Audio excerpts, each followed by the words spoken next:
Hi everyone, welcome back to another episode of the film series. Woo! We still didn't change the intro, and We we need to work on that. apologize. Yeah. Yeah, we really do. We're just too lazy, And you know? procrastinating. Okay. Anyways, today we have a very special guest, Rachel. Yes. Hi. Please welcome Rachel. So, Rachel is my very good friend. Yes. And we've known each other for a very long time. And she is also a big fan of Disney cartoons. And Disney in general. Yeah. Which, as you can tell in the title, is today's genre. So, another round of applause. Woo. Okay, so without further ado, let's get started. All right. So, yes, as Brianna said, I love cartoons and I love Disney. So, what we're going to be talking about today, I'm not really going to be talking about recommendations like I feel like you guys normally do, but more just like talking about movies and especially some of the Disney classics and also their live action remakes. Sounds Because Disney's been doing a lot of those lately. Just in general, so many shows are getting rebooted and things like that.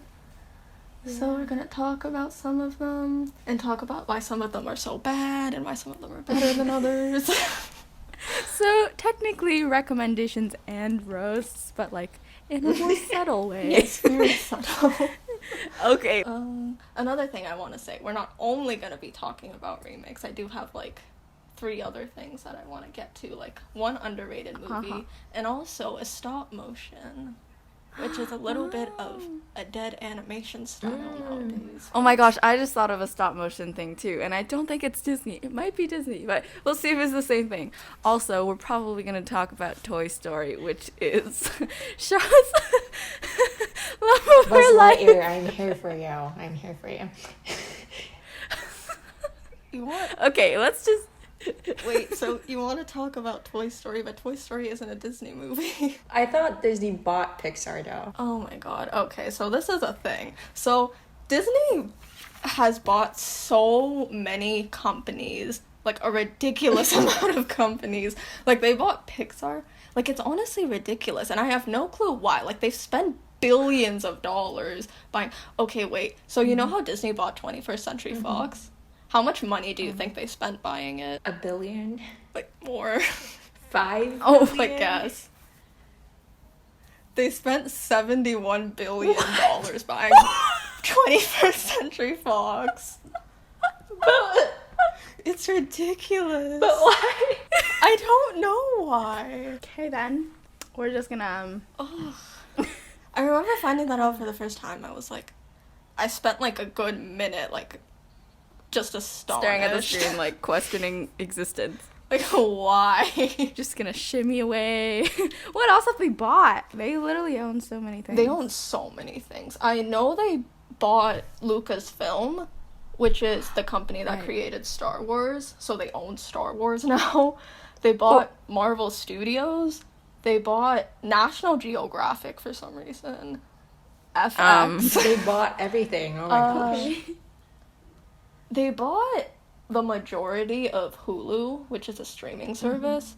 They bought ABC, which are the people who created Grey's Anatomy. Oh. They bought like a bunch of like just recording studios, like Hollywood Records and stuff like that. Basically, in summary, they buy everything. Yes. They buy everything that's available. Yes. Okay, so now we're actually going to talk about films. Yes, we're gonna do I'm that. so excited. Okay, so the first one I have, because when I think Disney, the first thing that comes to mind is The Lion King, which is Oh.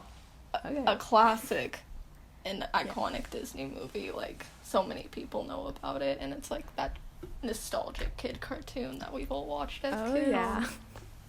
So the first thing I want to say is I was really surprised when I found out that they were going to make a live action remake of this, because like What? it's talking animals. Like I was like, how are they going to animate talking animals? But I think the animation was pretty good, all things considered.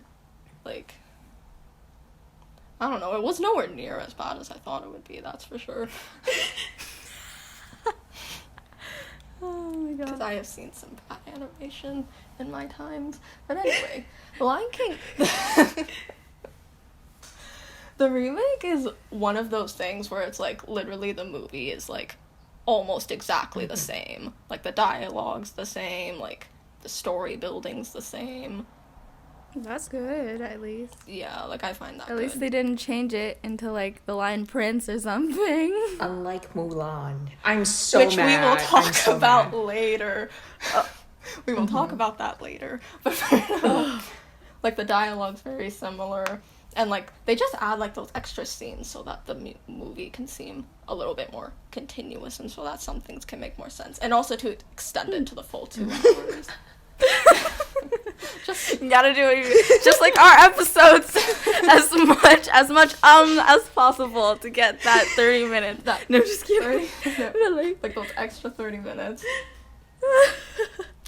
Okay, what's next on the list? Next I have Aladdin. Oh, I watched this one. You watched it? Did you watch the original Yeah. or the remake? Or both? The remake. Oh, what'd you think about it?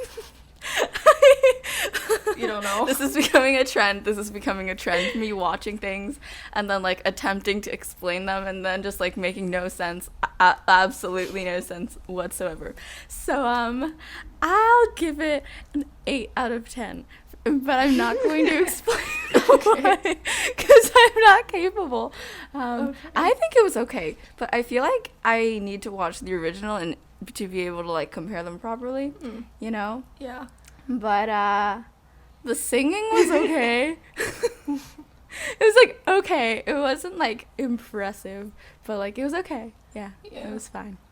I actually kind It's of just liked the singing scenes, because like in the original they were like theatric performances, like especially the one with the genie and where he's presenting Will Smith. Aladdin, where he's presenting Aladdin to the kingdom of Aqaba. Like they did make it big theatrical performances, which I like, and was something that I was a little bit scared about, because also like that's just more CGI animation, which is difficult. Mhm. And yeah, I like the story. There are like some little things where it's like it's not completely like Arab or something, but honestly, I don't really mind about all those things. Like they weren't that bad. Like it was a really good movie, all things considered, and definitely one of the better remakes in comparison to other things we're gonna be talking about later. What about Beauty and the Beast? Oh, Beauty and the Beast. It was pretty good. Beauty and the Beast was another one which I was kind of scared for the animation, because inanimate objects talking and moving around. Yeah.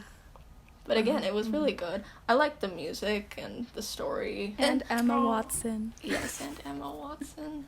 There's only really one thing that I have to say about it, and it's just the way that they try to add new ideas and scenes into the movie. Like, they try to incorporate new ideas, but they never go anywhere with it. Like, they try to make Belle an inventor like her father. They try to make her like crafty and all that stuff, with making like that barrel scene in the beginning of the movie where she was doing laundry with a horse and a barrel. But like, they never go anywhere with that. Like, she never uses her creative skills to do anything else throughout the entirety of the film. So it's just like, why? Like, why did you add that? It's just bullying persona. So basically- independent woman, oppressed by the patriarchy, blah blah blah. But like, Blah, blah, blah. I wish things could just be the same as the original. It would be so much more interesting. Yeah. Character development. Yes. Yes. English essay. Painful flashbacks. Yep. Anyway. Anyway. Okay, and now I don't think we can avoid it any longer. Let's just talk about Mulan. So, okay, obviously, I really like the original I movie. agree. Like, I loved yeah. the original. Like, it was great. Uh-huh. It was amazing. 10 out of 10. It's the remake that has all the problems and issues and controversy and why it has everyone so angry. And with good reason, too. Like, there are a lot of problems with it. Some of those problems are, like, political and racial issues, and I personally don't feel like I'm in any place to talk about that. If you guys want But to. Charlotte can. Yeah, like, go off. I could make like a 20-minute episode roasting how culturally incorrect this whole like movie is, but I'll just start with the Like- movie making, filmmaking, screenwriting team. So first of all, when you look at the list of the producers, you could almost see they're all white males. So why wouldn't you just hire an Asian expert on this kind of issues?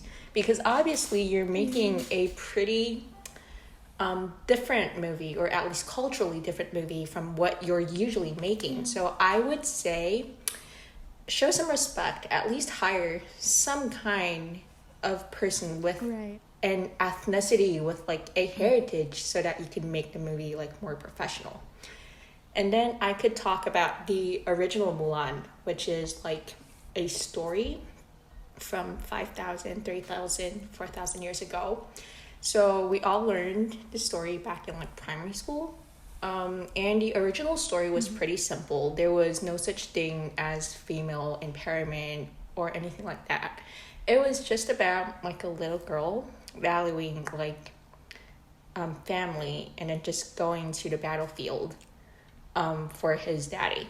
So you could see this gender issues weren't really addressed in the original version. And no one really talked about how Mulan overcome all those biological differences and challenges and obstacles in order to come back as an accomplished soldier or general or anything like that. I felt kind of happy, kind of satisfied that the cartoon actually made a scene, where they're saying, "I'll make a man out of you." And then Mulan tries hard to climb up a pole. And it's a really inspiring and iconic scene. And I just don't get why the remake adaptation would get rid of that. I mean, the remake adaptation is a girl called Mulan, but not Mulan. Because obviously, when you look at the remake, you could see that Mulan was a girl born with supernatural powers.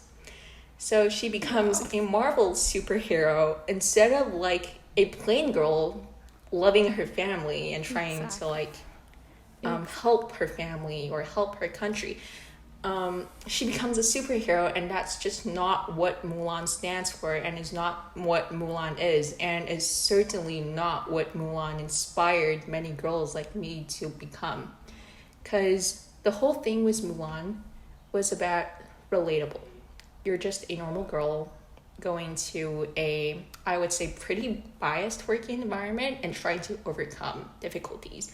You're not inspiring girls like me to overcome these obstacles, because obviously I'm not born with superpowers, and I cannot see why they would make her into a superhero instead of just an inspiring normal person. Mm-hmm. That's definitely a problem that they had in the movie. Well, do you have anything else to say about it? I think I'm just gonna mention the last thing, which is Chi.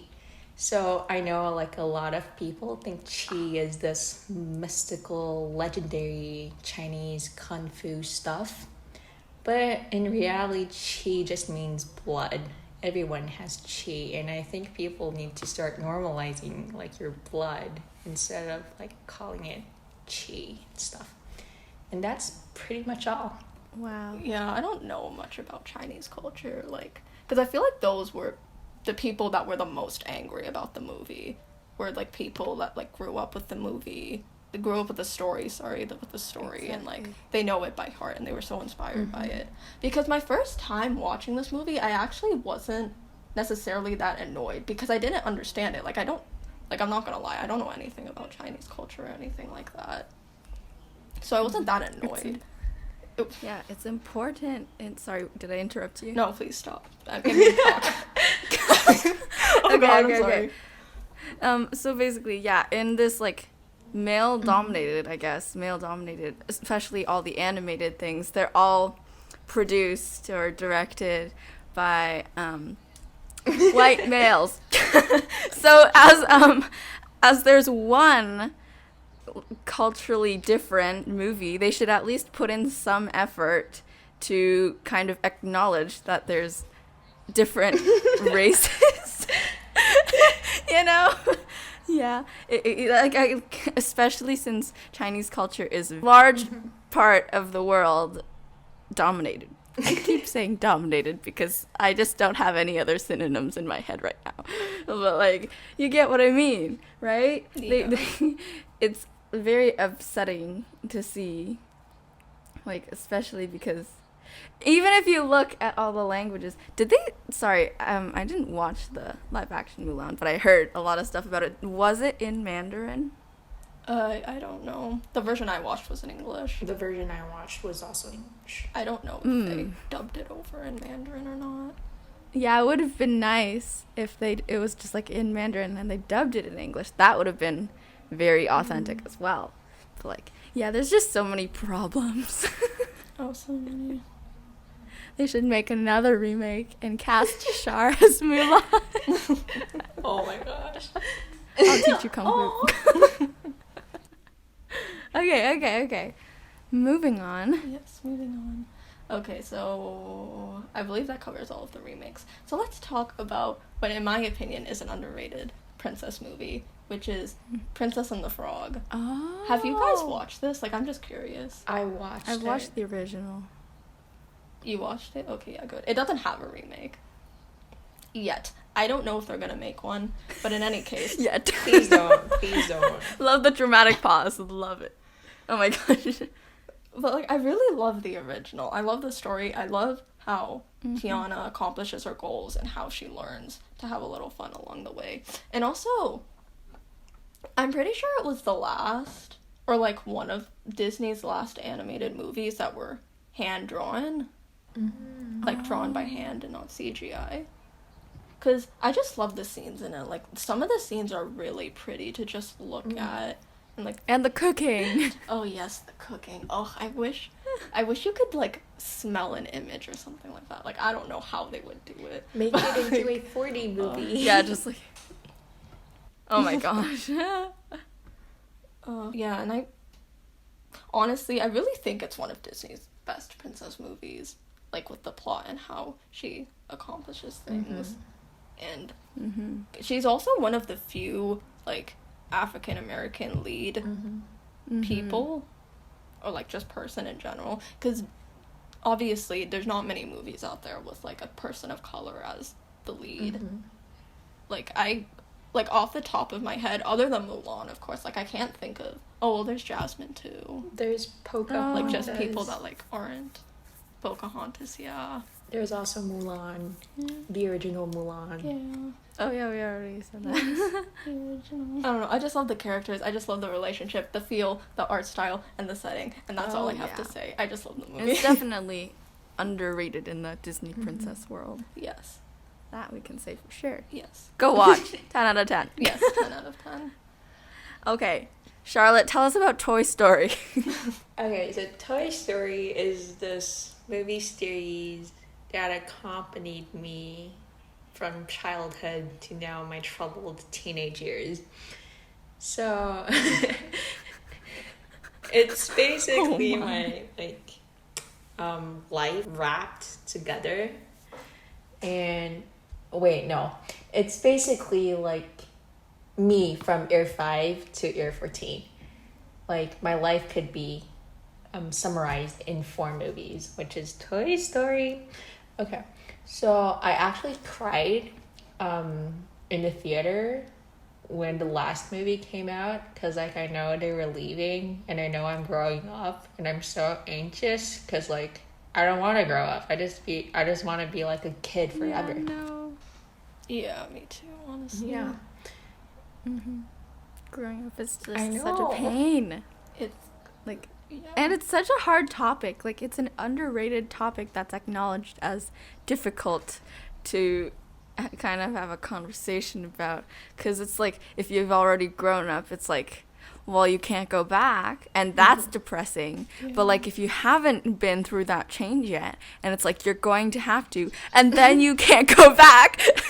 And then it's just also depressing. So, like, whatever you do about it, it's always going to be depressing. And I feel like not enough people talk about that. Yeah, I definitely agree with that, because I was always, as a child, I never wanted to grow up. Like, literally, ever since I was young, I never wanted anything to do with being an adult. Because in my mind, being an adult was just such a bad thing. For different reasons. I mean, yeah. It can be perceived as bad, I right? wanted to be an adult when I was like 5 years old because my mom has all those high heels, and she could use her money to buy all those snacks. And all I wanted to do when I was in like grade 1 was to grow up, get a job, and then buy a lot of chips and buy a lot of high heels. Well, But like now I just want to go back to kindergarten. Snacks. I just want to go back. I don't want to grow up anymore. So, what was your favorite part about the series? Well, I don't think I have like a favorite part about these series. It's more of like Or a favorite the movie element. in general, to be honest. Because in the first, okay, so here's what I think. When we're watching the movie, we're actually seeing like 3 like different distinctive people growing up. So the first one is Andy, which is the boy in the movie that owns all those toys. You could see him like from the first movie liking Buzz Lightyear over Woody, from the second movie getting Jessie and the horse and something.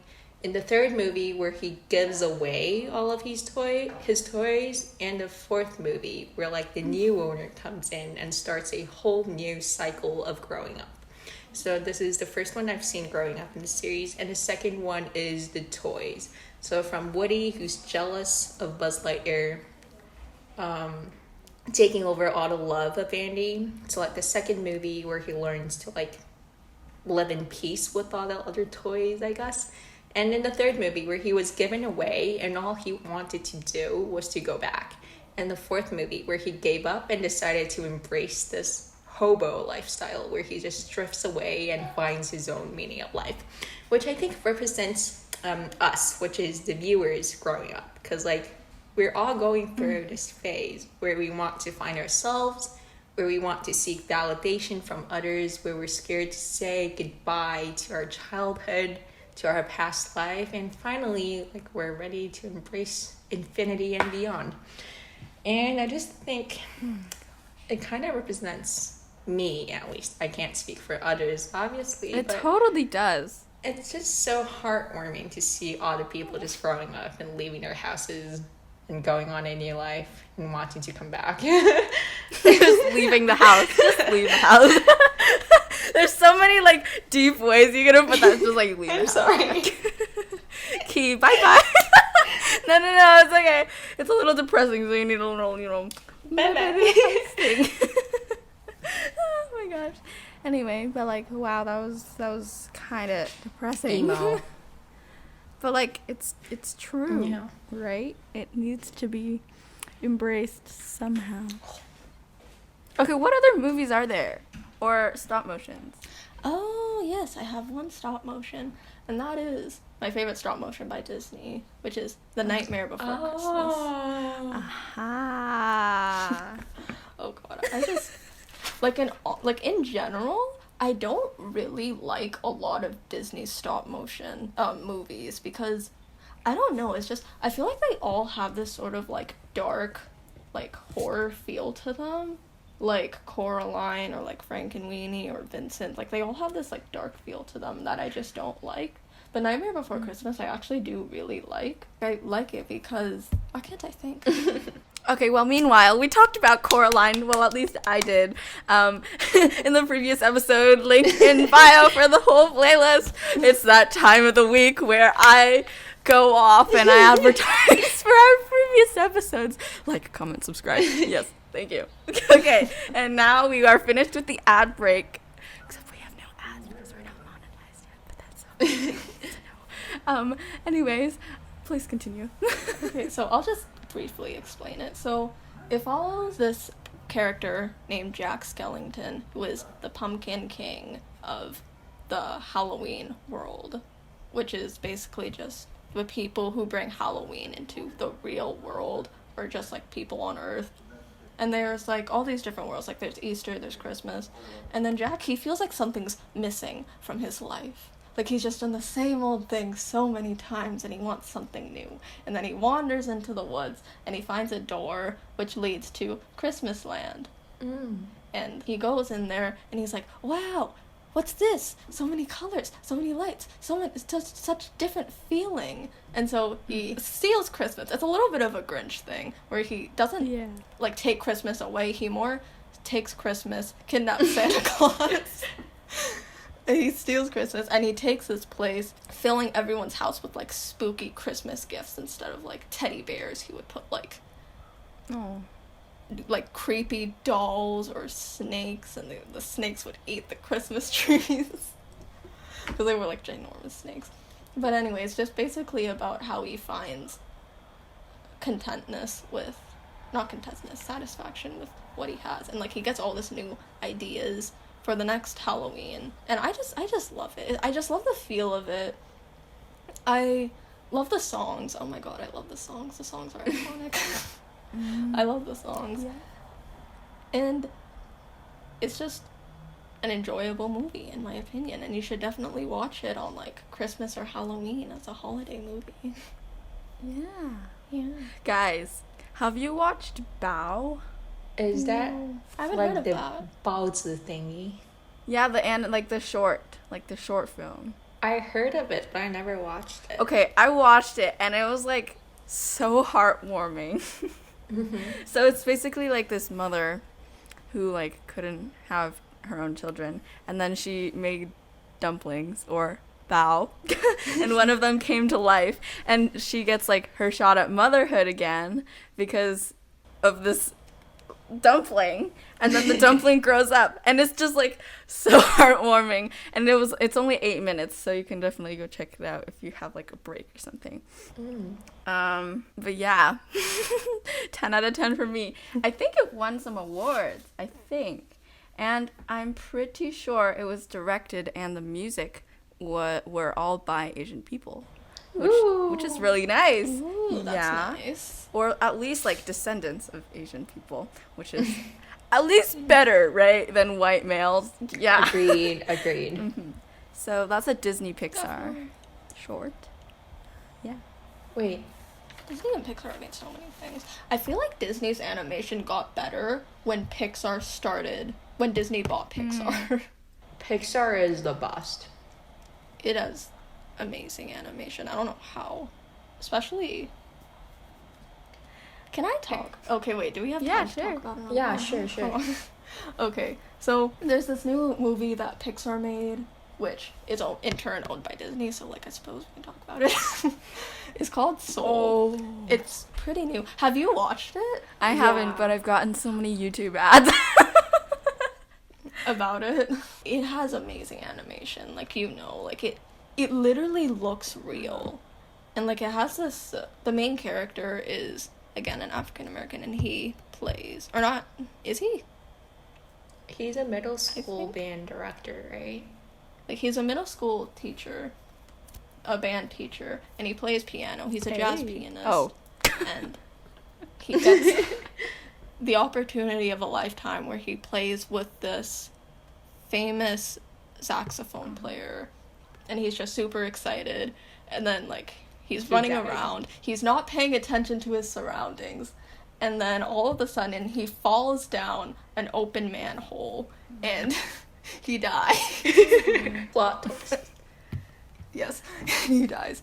And he finds himself in, like, this great void, and he's on, like, an escalator, which is leading him into this big light. And that big light is known as, like, the great beyond, or it's, like, basically just the afterlife. But he's like, no, I don't want to die. I have this gig that I have to go to. And then, like, he tries to run away, and when he falls away, he falls down into the void. And then when he wakes up, he finds himself in this place called The Great Before, or in the movie they call it the U Seminar. And what The Great Before is basically just this place where souls become developed, where it's like a human soul, like, they choose their personalities, and, like, it's where souls are made before they go down to earth. And The Great Before, there's this thing called mentors, where a person, like a dead person, or a dead person's soul, mentors the new souls so that they can find their spark or their reason for living. so that they can go down to Earth, because they can't go down to Earth without finding their spark or their reason for living. And then there's this whole thing where he goes and he becomes a mentor just so that he doesn't have to die. He becomes a mentor. And he finds this troublesome soul, which has been in the youth seminar for, like, thousands of years. And, like, he couldn't find his soul. And so he had no interest in living. He didn't want to go to Earth. He didn't like it. He thought it was a disgusting, dirty place. He didn't want to go to Earth. Now. Yeah, unfortunately. Yeah, but anyway. Movie. So, overall, the animation was, like, amazing, right? You said? The soundtrack is also amazing. Oh yeah, the movie, like the music, the animation. Honestly, I just love that movie. Like, I love everything about it. I love the message that it portrayed, because I feel like that's something that, like, not a lot of people talk about. And it's certainly something that I wish that I had learned growing up, was that message that was portrayed in the movie. Like, impactful. 10 out of 10. Go watch. We recommend. 10 out of 10. Definitely, it's now one of my favorite movies. What did you think about it? I'm curious. Okay, so here's the thing. I went to see Soul because I had the urge of, like, watching a movie. And let's just say I totally did not regret spending, like, almost $5 on this, like, ticket. So here's the thing. I was very confused back then because I was an emo kid and I absolutely see no possibility, no future in my life, and that I have no idea what to do with the mess that I have. And then I remember, like, there was this specific scene where the girl was eating a pizza and then looking up at the sky, and then leaves, like red, bright, like golden leaves were falling down. And I felt cleansed at some point.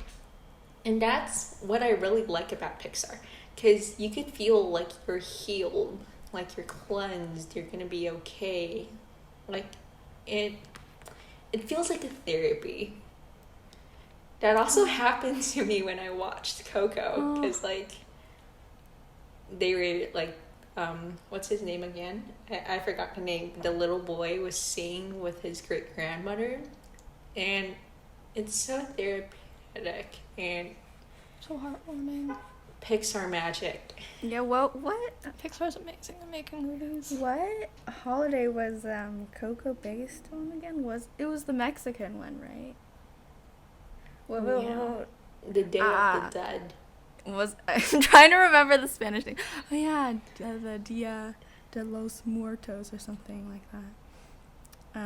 I hope my Spanish teacher doesn't watch this and, like, come for me for my pronunciation, but anyway. Yeah, what other movies are there that we missed, or a category? Actually, that's it. That's all the movies I have time for. Wow. So, yeah, we went a tiny bit over time, but hey, that's what we do, right? For content. Yes. Okay. Let's just all take 20 more seconds and see if we can think of anything else. Okay, 3, 2, 1, go. Wait, now that we're talking about stop motion, I also want to talk about Corpse Bride. Okay. Oh, I've heard of that. I've heard of it. I haven't watched it. I really, really love this movie. So it's basically about this guy, Victor. Victor's parents wanted a title, like this noble title. So Victor's parents married him off. Wait, is his name even Victor? I think it is. That sounds familiar. Victor, Corpse Bride. I feel like Okay. there's, like, a picture of Corpse Bride that I've seen before. Like, I think it was an iconic picture a few months ago. At least iconic to the point that I saw it, because I don't see anything. So anyways, Victor got married off to this, like, noble lady. And then he was trying to remember his, like, wedding vows in the forest. And he takes out a ring and put it on, like, a branch or something. And it calls up, like, a zombie called Emily. So Emily thought that Victor proposed to her and that they're supposed to live happily ever after, like, in the land of the dead. I feel like the land of the dead, afterlife, the life beyond that, it has happened like so much. Was mentioned so many times in this podcast, but whatever. So basically, they go on an adventure, and Victor learns like the background story of Emily, and then Emily decided to help Victor return to like the kingdom of the livings and marry him off to his love of his life. So what I really love about this movie is, first of all, the style. It's very gothic. And I really love like the color palette, which is like moody and a bit depressed, and it just gives you a chill. And the second I really like is about how it balances the storyline and the message it's trying to convey and tell us. So, and how it balances, you know, jokes, laughter, music, more morality and stuff. It's just a really, really great balance. The songs are also very, very nice. And I absolutely love the ending where Emily decided to let go and she turns into butterflies and flies towards the moon. It's absolutely beautiful. Oh wow, when you just said that, I got chills. I'm not joking. It just deals with a lot of stuff. Life, death, love, revenge. Wow. Things like that. Well, that was a nice way to wrap up the episode. Charlotte, do the outro. That was a threat. So thank you, Rachel. Thank you, Rachel. I really, really enjoyed the past 35 minutes. 38 minutes. No, we'll cut it. We'll cut it. Yes, thank you so much for coming on. Thank you so much. Thank you for inviting me. This was such an experience for me. Hey. It's always nice to meet new friends. Oh yeah. Yeah. Thank you to our followers for listening this far. Thank you so much for sticking with us. Please like, comment, and subscribe, and we will see you Next Saturday at 6 p.m. Thank you so Bye. much. Bye. Bye.